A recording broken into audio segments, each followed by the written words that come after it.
And you can write PHP, I mean, in many, many different ways, okay? So Diana's rule number 2, write code, right? The only way to learn to write code is to write code, right? You can read books, you can come here, and obviously in 50 minutes we're not going to cover it, we're not going to cover everything, right, in 50 minutes. That I did when I learned C++ in school, and when I went to PHP, I read a book on PHP and I studied for the Zen PHP exam. Don't do that. Write code, right? You write code, you learn how to write code. The code teaches you how to write code. So let's write code, all right? You can use codepad.org if you like to. You can open Notepad or any other text program that you like. Not Microsoft Word. Never, ever, ever, ever use Microsoft Word, right? For anything web related, right? It'll stick stuff in there, like it will mess you up, okay? It is not a notepad, it is an application, okay? So Notepad. And a paper and pen is fine too. And then you're gonna put this in the top left-hand corner. So this first line is what tells your code that it's PHP. Otherwise it's just text, okay? So the caret question mark PHP is is at the top of all PHP pages. This is what turns it from a text page into something that Apache can run, okay? The next pieces are comments, which we'll talk a little bit more. This is the Drupal standard way of making comments, which is the asterisk, the slash asterisk asterisk, new line asterisk, you write your words, okay? You don't have to do it this way. It is the slash asterisk that starts the comment and the asterisk slash that ends the comment, but because this is what Drupal wants, this is the way that we're gonna start. We're gonna start it off right, okay? And then the name, and you can put your name here, but you probably just want to put your actual name in there, and then echo name. And then what will happen when this runs in the browser? Ready? Your name. Your name. Whatever you put between those two quotes is what's going to come out. Okay. Who's that? Good. Yes. Good. Okay. So an example of an actual name. Okay. Any questions so far? We're good. Who's going to win the game today? Okay, we make sure you haven't forgotten yet. Okay.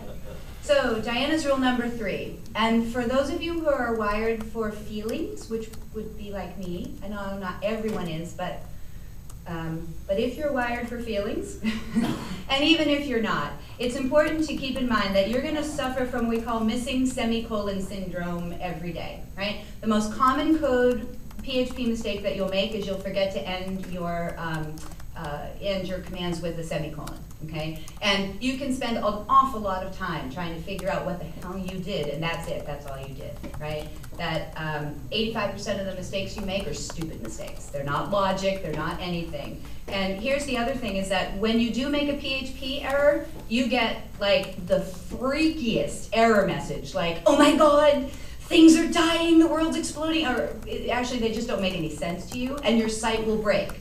If you make a PHP error in any of the code on a website, the entire website will go down, okay? That's okay, really, don't panic, right? You just fix that, and then it'll go back up again, right? This, I think, is one of the things that turns people off from getting started in PHP is how dramatic it seems their mistakes are, right? So if you tend to be tentative to begin with, it can be frightening, but it's not frightening, it's just a missing semicolon. Okay. So today, here are the 4 PHP concepts that we're going to talk about today. We're going to talk about variables. So variables are what holds your stuff. They are the data on which all of your code will work. So anything that you want to use or store, you need a variable for it. We're going to talk about arrays. So arrays are a list, and Drupal and arrays are the are BFF. They love each other. Arrays are a very, very common Drupal coding tool. We're going to talk about conditionals, or I call them the brains of your operation. So you have no code, really, if you have no logic, right? Then how would you know when and if to do things? You're testing things, and most of the time, you want your code to run under certain circumstances, and you want it to give you things under certain circumstances. And this is where conditionals come in. And we're going to talk about functions. Functions are little blocks of do stuff. Now the beauty of this thing is that functions are, again, big Drupal thing, arrays and functions. If you can do arrays and functions, that's like 90% of Drupal code, okay? And you also may have, does anyone hear of hooks? People talk about hooks, Drupal hooks, hooks and modules, hooks. Okay, you will when you start, right? You will when you start to get into back-end development, you'll hear hooks. Hooks are functions. That's all they are, they're functions. And what Drupal has done is Drupal has written a bunch of the code that happens in these functions, and all you have to do is name your function correctly, and you get the benefit of all the code Drupal has written already. You can make the function do extra things. So these are certainly not all we need to know in PHP.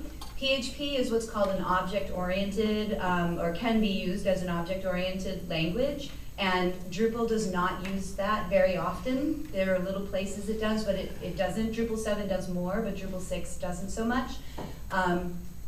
Like when I was in school, that was second semester. So we're going to focus on first semester. But just to be aware that you can look at PHP code. If it has lots of arrows in it, and if it has the word class in it, you're looking at object-oriented PHP, and that's next. That's next. Stick with Drupal code for now. It will be less daunting. Okay, so variables.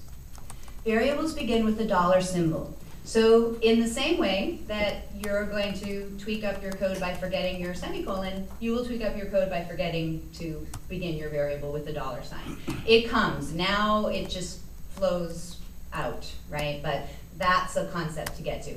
This is what tells PHP that this is a variable. This is a basket into which I am going to put things, okay? Your variables should be aptly named. Other programmers will come and beat you up. They will. They'll like hunt you down, right? When you look at a variable name, you can name it, the code doesn't care. I can name a variable XYZ and the next one BTR and the next one ARK. Doesn't care, right? Other programmers care. And you will care when you go back to the code the next day and look at what you were doing and have no idea what you meant to do, right? So variables should be named something that makes sense, which is why we called our name string name.